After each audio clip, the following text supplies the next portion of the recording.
നമ്മളിപ്പോൾ പോയിക്കൊണ്ടിരിക്കുന്നത് Dubai Rashidiya port terminal 2ലേക്കാണ്.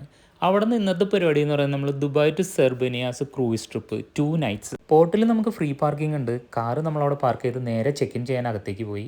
ഞങ്ങളുടെ എല്ലാവരുടെയും എമിറേറ്റ്സ് ഐ ഡി എടുത്ത് മറിയാമ്മയ്ക്ക് കൊടുത്തിട്ട് പോയി ചെക്ക് ഇൻ ചെയ്തോളാൻ പറഞ്ഞു. എന്നിട്ട് ഞങ്ങൾ ഇങ്ങനെ ഇവിടെ രാജാക്കന്മാരെ പോലെ ഇരിക്കും. ചെക്കൻ കപ്പൽ ഇത്ര അടുത്ത് ആദ്യമായിട്ടാണ് കാണുന്നത്. അതിൻ്റെ ഒരു അമ്പരപ്പും എക്സൈറ്റ്മെൻറ്റും എല്ലാം അവനുണ്ട്.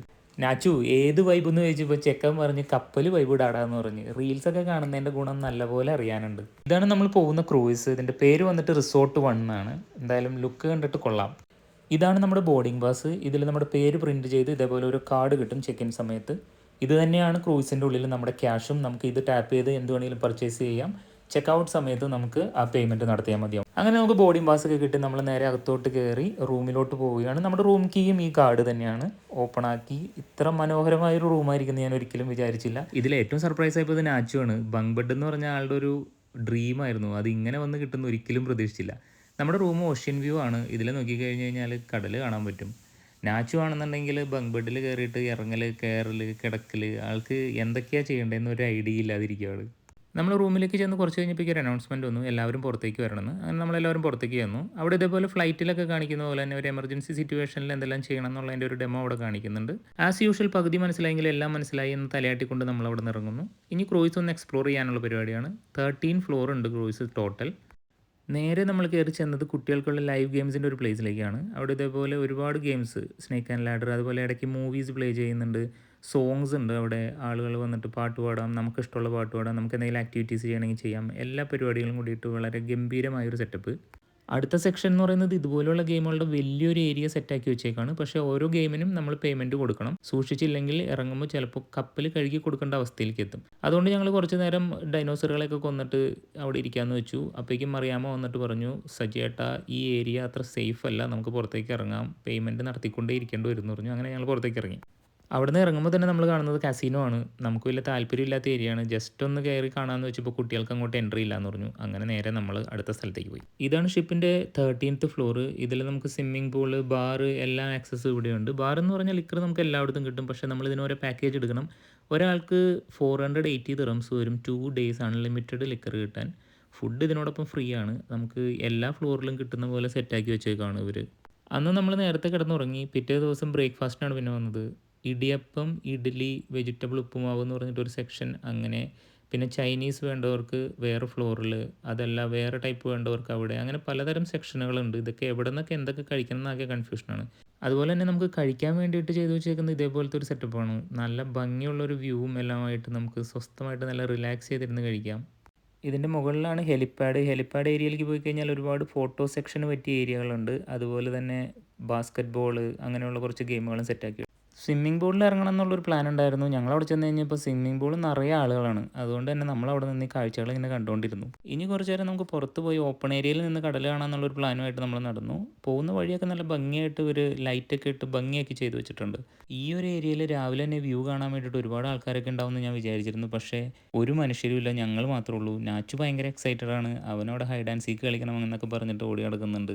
ഏകദേശം ഒരു ഉച്ചയോട് കൂടിയിട്ട് നമ്മൾ സെർബനിയാസിലെത്തി. ക്രൂയിസ് അവിടെ സ്റ്റോപ്പ് ചെയ്തേക്കാണ്. ആവശ്യമുള്ളവർക്ക് പുറത്തേക്ക് പോയിട്ട് ഐലൻഡ് എക്സ്പ്ലോർ ചെയ്യാം, അല്ലാത്തവർക്ക് അതിനുള്ളിൽ തന്നെ ടൈം സ്പെൻഡ് ചെയ്യാം. അങ്ങനെ ഒരു ഓപ്ഷനാണ് ഉള്ളത്. നമ്മൾ നേരെ പുറത്തേക്ക് ഇറങ്ങി. അവിടെ നമുക്കൊരു ബീച്ച് ഉണ്ട്. ബീച്ചിൽ കുളിക്കാനും അവിടെ തന്നെ സൺ ബാത്തിനൊക്കെ ഉള്ള ഒരു സെറ്റപ്പ് റെഡിയാക്കി വെച്ചിട്ടുണ്ട്. ഇതിൽ ഏറ്റവും വലിയ സന്തോഷം എന്ന് പറയുന്നത് നമ്മൾ ചെല്ലുമ്പോൾ തന്നെ ബീറൊക്കെ ഇങ്ങനെ നിരത്തി വെച്ചേക്കുവാണ്. ഈ ഷിപ്പിലുള്ള ആ സെയിം കാർഡ് വെച്ചിട്ട് തന്നെ ലിക്കർ പാക്കേജ് ഉണ്ടെന്നുണ്ടെങ്കിൽ നമുക്ക് അവിടെ നിന്ന് വാങ്ങിക്കാം. അവിടെ തന്നെ ഇരുന്ന് ചില്ല് ചെയ്യാം. ചെക്കനാണെന്നുണ്ടെങ്കിൽ ചാടി കയറി പോകുന്നു. നല്ല ഐസിട്ടമായിരുത്ത വെള്ളവും അതുപോലെ തന്നെ തണുത്ത കാറ്റും. ടവലൊക്കെ നമുക്ക് അവിടെ നിന്ന് തന്നെ കിട്ടും. സെർബനിയാസ് ഐലൻഡിൻ്റെ ഏറ്റവും വലിയ അട്രാക്ഷൻ എന്ന് പറയുന്നത് ഇവിടുത്തെ വൈൽഡ് ലൈഫ് സഫാരിയാണ്. എൻ്റെ അറിവ് ശരിയാണെന്നുണ്ടെങ്കിൽ ഒരുപാട് രാജ്യങ്ങളിൽ നിന്ന് ഒരുപാട് ആനിമൽസിനെ കൊണ്ടുവന്ന് ഇവിടെ റെഡിയാക്കിയിട്ടുണ്ട്.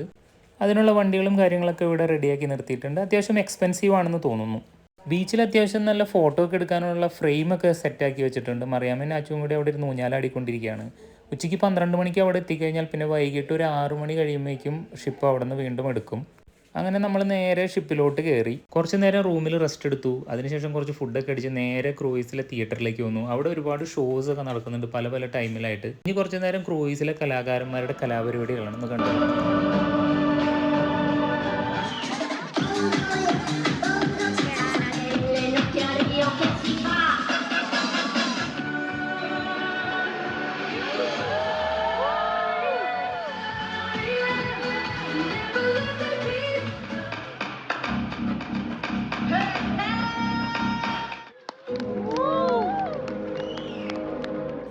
അങ്ങനെ ആ പരിപാടികളെല്ലാം കഴിഞ്ഞു. സത്യം പറഞ്ഞു കഴിഞ്ഞാൽ വളരെ ഗംഭീര ലൈറ്റ് അറേഞ്ച്മെൻറ്റ്സും സോങ്സും ഡാൻസൊക്കെ ആയിട്ട് സൂപ്പർ പരിപാടിയായിരുന്നു.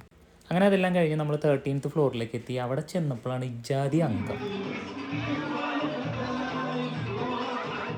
ഇവിടെ തന്നെയാണ് നമ്മുടെ ലിക്കറും കാര്യങ്ങളെല്ലാം കിട്ടുന്നത്. ഇവിടെ തന്നെയായിരുന്നു കഴിഞ്ഞ ദിവസം DJ ഉണ്ടായിരുന്നത്. മൊത്തത്തിൽ ഈ ഒരു 13th ഫ്ലോർ എന്ന് പറഞ്ഞൊരു മായാലോകം പോലെ ഭയങ്കരമായ സംഭവം.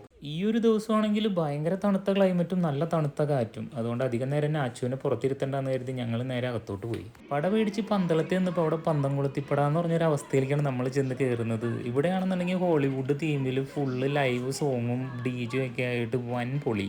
പ്രൊഡക്ടറൊക്കെ നിന്ന് ആറാടാണ്, ഒരു രക്ഷയില്ല. ശരിക്കും പറഞ്ഞു കഴിഞ്ഞാൽ ഇവിടുത്തെ പരിപാടികൾ തുടങ്ങുന്നത് രാത്രി 6 മണി തുടങ്ങി രാവിലെ 4 മണി വരെയാണ്.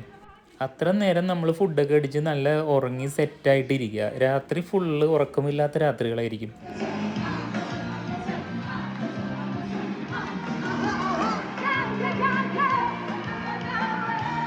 കുറച്ച് കഴിഞ്ഞപ്പോഴേക്കും നാച്ചുവിന് ബങ്ക് ബെഡിൻ്റെ ഓർമ്മ വന്നു തോന്നുന്നു. ആൾക്ക് പിന്നെ ക്ഷീണമായി, ഉറക്കം വരവായി. കുറേ നേരം ബീച്ചിലൊക്കെ ഓടി കളിച്ചിരുന്നു, അതിൻ്റെ ടയർഡ്നെസ്സും ഉണ്ട്. അങ്ങനെ പിന്നെ ഞങ്ങൾ വിചാരിച്ചു എന്നാൽ പിന്നെ റൂമിലേക്ക് പോകാം. ഇത് സാറ്റർഡേ നൈറ്റാണ്. നെക്സ്റ്റ് ഡേ ആഫ്റ്റർനൂൺ നമ്മൾ നേരെ ദുബായിലെത്തും. പിറ്റേ ദിവസം രാവിലെ നമ്മൾ എഴുന്നേറ്റു, ബ്രേക്ക്ഫാസ്റ്റ് ഒക്കെ കഴിച്ചു. അങ്ങനെ കുറച്ച് കഴിഞ്ഞപ്പോഴേക്കും ദുബായ് ഒക്കെ നമുക്ക് വിസിബിളായി തുടങ്ങി. നല്ലൊരു അടിപൊളി വ്യൂ ആണ് ഇതിൻ്റെ മുകളിൽ നിന്ന് നോക്കി കഴിഞ്ഞാൽ നമുക്ക് കിട്ടുന്നത്. ബുർജ് ഖലീഫയൊക്കെ ചെറുതായിട്ട് കാണാൻ പറ്റുന്നുണ്ട്. അങ്ങനെ നമ്മൾ പാക്കിംഗ് എല്ലാം കഴിഞ്ഞു, റൂമിൽ നിന്ന് പുറത്തോട്ട് ഇറങ്ങി. പക്ഷേ അപ്പോഴേക്കും അനൗൺസ്മെൻറ്റ് ഒന്നും, എല്ലാവരും ആ തിയേറ്ററിലേക്ക് ചെല്ലണമെന്ന്. കഴിഞ്ഞ ദിവസം സ്റ്റേജ് ഷോ ഉണ്ടായിരുന്നിടത്ത്. അങ്ങനെ നമ്മൾ എല്ലാവരും അവിടെ ചെന്നു. അവിടെ സ്ക്രീനിൽ കാണിച്ചിരിക്കുന്ന നമ്പറാണ് നമുക്ക് ഇവരുടെ ക്രൂയിസിനെ കോൺടാക്ട് ചെയ്യാൻ വേണ്ടിയിട്ടുള്ളത്. 1 by 1 ആയിട്ട് ഓരോ റോ ആയിട്ടാണ് അവർ പുറത്തേക്ക് വിടുന്നത്, തിരക്കും തിക്കും ഒന്നും ഇല്ലാതിരിക്കാൻ വേണ്ടിയിട്ട്. പെട്ടെന്ന് തന്നെ എല്ലാ പരിപാടികളും കഴിഞ്ഞ് ഞങ്ങൾ പുറത്തോട്ട് ഇറങ്ങി. അങ്ങനെ 2 ദിവസം നല്ല നല്ല ഓർമ്മകൾ സമ്മാനിച്ച ഒരു ക്രൂയിസ്, റിസോർട്ട് വേൾഡ് എന്നാണ് ഇതിൻ്റെ പേര്. അങ്ങനെ ഞങ്ങൾ ക്രൂയിസിന് ഒരു ടാറ്റയൊക്കെ പറഞ്ഞ് നേരെ വീട്ടിലോട്ട്.